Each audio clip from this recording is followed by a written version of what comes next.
মোহতারাম, অনেকের কবরে লাশ অক্ষত থাকে এবং শত শত বছর লাশ পচে না, বছর পর বছর যেমন দাফন করা হয়েছে তেমনই থেকে যায়। এই মানুষগুলো কি জান্নাতি? 2 নম্বর, আমি জানতে চাচ্ছি আমার কবরে যেন লাশটা না পচে, মাটি যেন খেতে না পারে, এই জন্য কোনো আমল আছে কি, যে আমলগুলো আমি করলে আমার লাশটা কবরে পচবে না?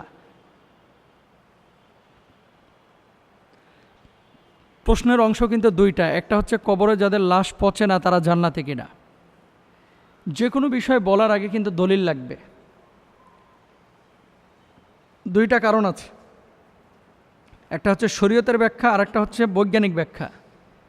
লবণাক্ততা, মাটির ক্ষার, অনেক ধরনের বিষয় আছে, এই কারণে অনেকে বলে যে মাটি দেহটাকে খায় না, এজন্য পচে না, বিজ্ঞানীদের কথা।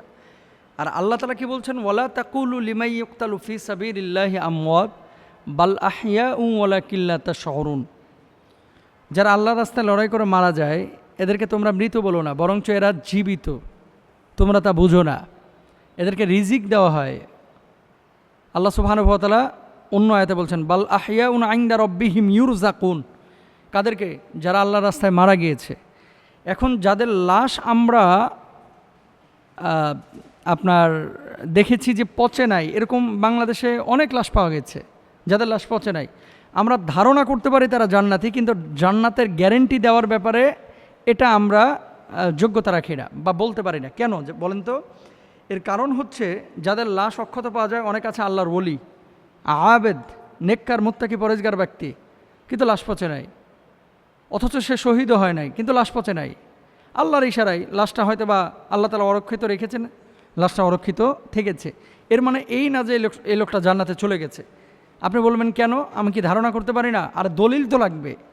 কোরআনে এবং হাদিসে একটা দলিল এটা নিয়ে নাই যে লাশ যদি কারো পচে না যায় তাহলে জেনে নিবা সেই লোকটা জান্নাতি, এরকম কথা নাই। তবে হ্যাঁ, আমরা আশাবাদী লোকটা জান্নাতি। বোঝাতে পেরেছি নিশ্চয়ই।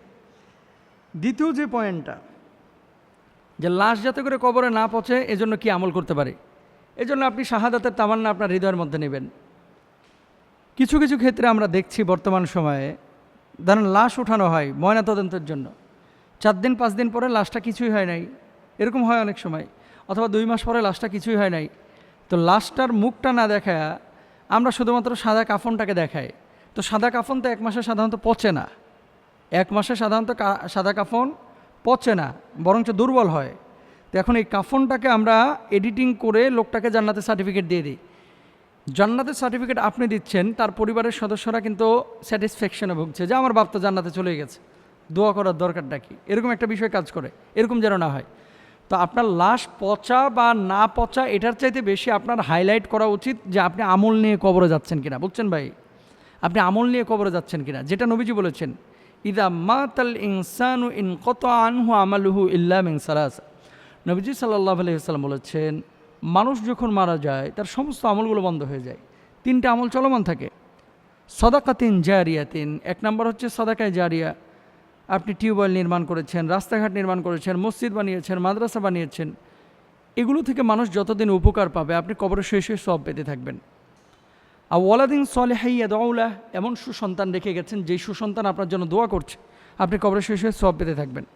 আর ইলমি ইউনতাফাউ বিহি, অথবা এমন এলেম আপনি বিতরণ করে গেছেন যে এলেমটা থেকে মানুষ উপকার পাচ্ছে, বই লিখেছেন, ওয়াজ করেছেন, লেকচার দিয়েছেন, মানুষের ইসলামের জন্য কাজ করেছেন, এরকম যদি হয় আপনি সওয়াব পেতে থাকবেন।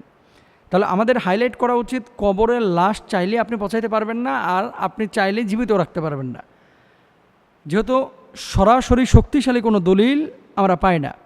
তাহলে কি করতে হবে? নামাজ ঠিকমতো আদায় করতে হবে। যে কাজগুলো নবীজি করতে বলেছেন, হালাল জীবনযাপনের যে কথাগুলো আল্লাহ সুবহানাহু ওয়া তাআলা কোরআনুল কারিমে বলেছেন, নবীজি সুন্নাহর মধ্যে বলেছে, সেগুলো করতে হবে। জীবনে কখনো হারামের সাথে সম্পৃক্ত হওয়া যাবে না।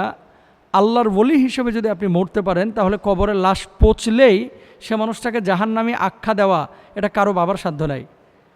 কবর খোঁড়ার পরে দেখলেন হাড়গোড় পড়ে আছে, আপনি বলবেন যে লোকটা জাহান্নামে চলে গেছে? ইম্পসিবল। মানে এরকম কোনো বিশ্বাসই করা যাবে না। বুঝতে পেরেছেন? আল্লাহ যদি কাউকে বিশেষ মর্যাদা দেয়, বেসিক্যালি আযাব গজব এগুলো তো হয় আপনার রুহের ওপরে। তা আপনার রুহটা তো চলে গেছে আলামে বারজাখে, হয় ইল্লিয়িনে গেছে অথবা সিজ্জিনে গেছে। কবরে আছে শুধুমাত্র আপনার খাঁচাটাই, বডিটা। তো কাঠটা আল্লাহ তাআলা রক্ষা করবেন আর কাঠটা আল্লাহ তাআলা পচিয়ে দিবেন।